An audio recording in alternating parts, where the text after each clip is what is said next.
स्वागत है आप सभी का मेरे चैनल पर एक नए वीडियो के साथ। आज मैं एक ऐसी वीडियो लेके आई हूँ जो अभी अभी नेट के विषय में जानना शुरू किए हैं और जो लोग नेट की तैयारी करना चाहते हैं उनके लिए ये वीडियो स्पेशली मैं लेके आई हूँ कि आखिर नेट क्या होता है, जेआरएफ क्या होता है, क्या इनकी एलिजिबिलिटी क्राइटेरिया है, क्या क्वालिफिकेशन है। हर एक चीज मैं आप लोगों को इस वीडियो में बताऊंगी और ये उन लोगों के लिए बहुत इंफॉर्मेटिव रहेगी जो बिगिनर्स है, जो अभी तैयारी शुरू करना चाहते हैं नेट वाले एग्जाम के लिए। तो सबसे पहले हम लोग शुरू करते हैं कि आखिर नेट क्या है, नेट का फुल फॉर्म क्या है। तो नेट का फुल फॉर्म होता है नेशनल एलिजिबिलिटी टेस्ट।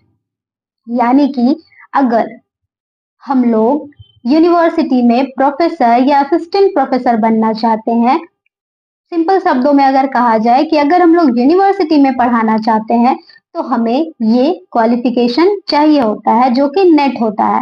अगर हमें स्कूल में पढ़ाना होता है तो हमें बीएड चाहिए होता है। उसी तरीके से अगर हम कॉलेज में पढ़ाना चाहते हैं तो हमें नेट की डिग्री चाहिए होती है।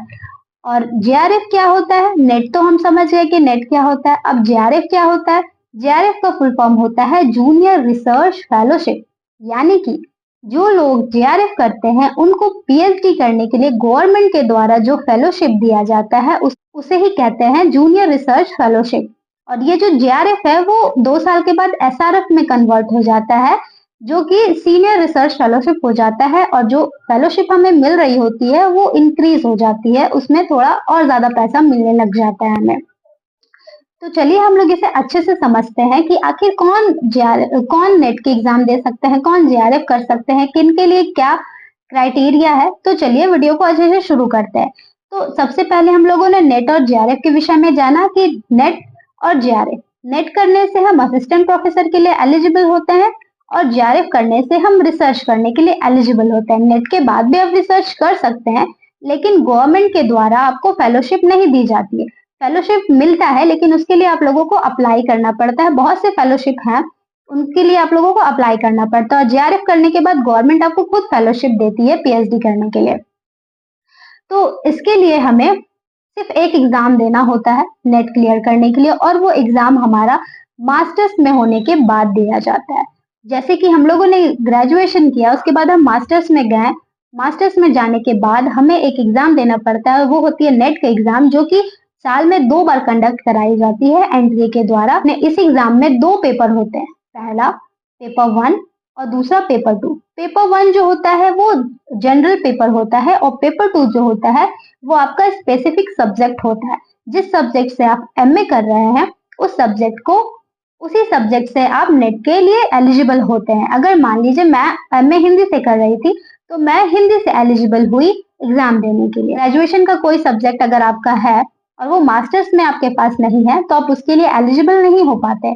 जिससे आप मास्टर्स करेंगे उसी से आप नेट की परीक्षा दे सकते हैं। और अगर नंबर ऑफ क्वेश्चंस की बात करें तो दोनों पेपर मिला के 150 क्वेश्चंस आते हैं। पहला पेपर जो है उसमें 50 क्वेश्चन आते हैं और दूसरा पेपर जो है उसमें 100 क्वेश्चन आते हैं। पहला पेपर और दूसरा पेपर दोनों में कोई नेगेटिव मार्किंग नहीं है, दोनों ही 2-2 मार्क्स के क्वेश्चंस होते हैं। और ऐसा नहीं है कि आपको पहले पेपर 1 पास करना है तब आपका पेपर 2 चेक होगा, ऐसा बिल्कुल भी नहीं। आपको दोनों पेपर मिला के कट ऑफ मार्क्स के अकॉर्डिंग जाना है, तब जाके आपका नेट या फिर जेआरएफ होता है। तो सबसे पहले हम इसकी एजुकेशन क्वालिफिकेशन जान लेते हैं। तो एजुकेशन क्वालिफिकेशन जो है, एजुकेशनल क्वालिफिकेशन जो है उसमें हमें मास्टर्स में एटलीस्ट 55% होने चाहिए। ये जनरल है। अगर आप कैटेगरी में आते हैं तो आपको 50% मार्क्स मिनिमम होने चाहिए, तब आप इसके लिए एलिजिबल हो पाते हैं। लेकिन आप अपेयरिंग में भी भर सकते हैं, अपेयरिंग में भी कोई दिक्कत नहीं है, अपेयरिंग में भी आप अप्लाई कर सकते हैं। न्यू रूल जो निकला है उसके अकॉर्डिंग अब मैं आप लोगों को बताती हूँ। जो लोग 4 साल की ग्रेजुएशन कर रहे होंगे वो जब आखिरी ईयर में होंगे, अपने लास्ट सेमेस्टर्स में होंगे, तब वो लोग इस नेट एग्जाम के लिए एलिजिबल हो पाएंगे।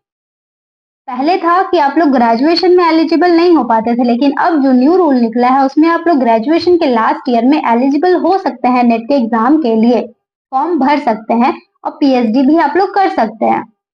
तो कहीं ना कहीं ये बेनिफिट है जो ग्रेजुएशन में है उनके लिए।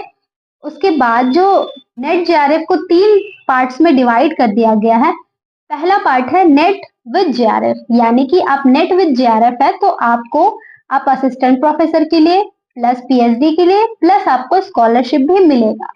अगर आप सिर्फ नेट है हाई मार्क्स से तो आप असिस्टेंट प्रोफेसर के लिए प्लस पीएचडी के लिए एलिजिबल है। अगर आप नेट है विथ लो मार्क्स तो आप सिर्फ और सिर्फ पीएचडी के लिए एलिजिबल है। कहीं ना कहीं देखा जाए तो नेट सभी का क्वालिफाई हो जाएगा, लेकिन उनको भी क्राइटेरिया में बांट दिया गया है, कोई पीएचडी के लिए एलिजिबल है, कोई असिस्टेंट प्रोफेसर के लिए एलिजिबल है।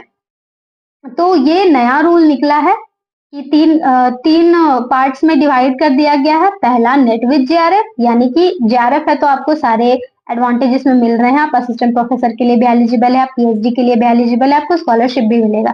लेकिन अगर आप सिर्फ नेट है तो आप असिस्टेंट प्रोफेसर के लिए प्लस पीएचडी के लिए एलिजिबल है, आपको यहाँ कोई फेलोशिप नहीं मिलेगा। जो नेट विथ हायर स्कोर है और जो नेट विथ लोअर स्कोर है वो सिर्फ और सिर्फ पीएचडी के लिए एलिजिबल होंगे।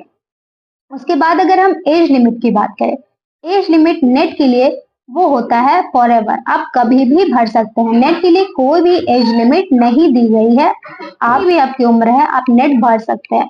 लेकिन जेआरएफ के लिए एक एज लिमिट है, वो है 30 years. 30 years as a general बता रही हूँ।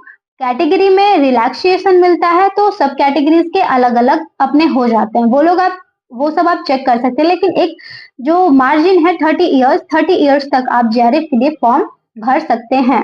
और नेट भरने के लिए जो नेशनैलिटी होती है वो इंडियन है, आप इंडियन होने चाहिए तो आप नेट भर सकते हैं। तो कहीं ना कहीं अगर देखा जाए तो आपके पास एक बेटर ऑप्शन मिल जाता है। नेट के बाद आप किसी कॉलेज में पढ़ा सकते हैं। बहुत से लोग ऐसा भी कहते हैं कि मैंने तो नेट इतने ईयर में पास किया लेकिन मैं अब तक घर में बैठी हूँ। तो आपने कहीं अप्लाई नहीं किया होगा, आप अप्लाई कीजिए। वो कॉलेज यूनिवर्सिटी ढूंढने के लिए तो बाहर निकलना पड़ेगा, तो उसके लिए ढूंढना पड़ता है। जहाँ भी फॉर्म्स आते हैं आपको फिल करना पड़ेगा, तब जाके आपका वहाँ पे इंटरव्यू होगा, तब जाके सिलेक्शन होगा। आप एक कॉलेज में लेक्चरर बनने जा रहे हैं, असिस्टेंट प्रोफेसर के लिए अप्लाई किए हैं, तो उसका प्रोसेस तो थोड़ा टफ होगा ही। आपको अच्छे तरीके से इंटरव्यू पास करना पड़ेगा, तब जाके आप वहाँ पे पहुंच सकते हैं। ऐसा थोड़ी है कि जितने लोग नेट पार कर लेते हैं, पास कर लेते हैं, सभी के सब जॉब में चले जाते हैं। सिर्फ नेट पास करने से नहीं, आपका जो पर्सनैलिटी है, आपका जो सब्जेक्ट पे कमांड है, वो बहुत ज्यादा जरूरी होता है। तो इस पे ज्यादा ध्यान देने की आवश्यकता है। तो आई होप कि आप लोगों को समझ आ गया होगा कि नेट जेआरएफ क्या होता है। एक तरीके से ये बेटर ऑप्शन इसलिए मैं कह रही हूँ क्योंकि अगर आप स्कूल के लिए एलिजिबिलिटी चाहते हैं तो आपको बीएड करना पड़ेगा। बीएड में बहुत ज्यादा ही पैसा लग जाता है, भले ही कैटेगरी वालों को स्कॉलरशिप मिल जाता है लेकिन फिर भी उसमें बहुत ज्यादा पैसा लग जाता है। तो उसके कॉरस्पॉन्डिंग में अगर देखा जाए तो नेट काफी अच्छा हो जाता है उन लोगों के लिए जिनके पास बीएड करने के लिए उतने पैसे नहीं हैं। तो अगर आप लोग सोच रहे हैं नेट के लिए, नेट जेआरएफ के लिए, तो जरूर कीजिए, बहुत अच्छा ऑप्शन है। और मैं खुद नेट जेआरएफ हूँ तो मैं आप लोगों को बता रही हूँ, मैं इस वजह से मैं बता रही हूँ कि एक बेटर ऑप्शन है। और कहीं ना कहीं घर में परिवार में आपको एक ऐसा सम्मान मिल जाता है कि हाँ नेट है, जेआरएफ है, अपने सब्जेक्ट में इसका बहुत अच्छा कमांड होगा तभी तो हुआ। तो ये बेशक होता है, आप लोगों को 2 साल अच्छे तरीके से मेहनत करना पड़ेगा, तब जाके 2 साल नहीं 5 साल आप लोगों को अच्छे तरीके से मेहनत करना पड़ता है, तब जाके कहीं एग्जाम क्लियर होता है। तो इसके लिए मैं यहाँ पे वही बताना चाहती थी नेट जेआरएफ क्या है। तो आई होप आप लोगों को समझ आ गया होगा और बहुत बहुत धन्यवाद आप सभी का। Bye bye.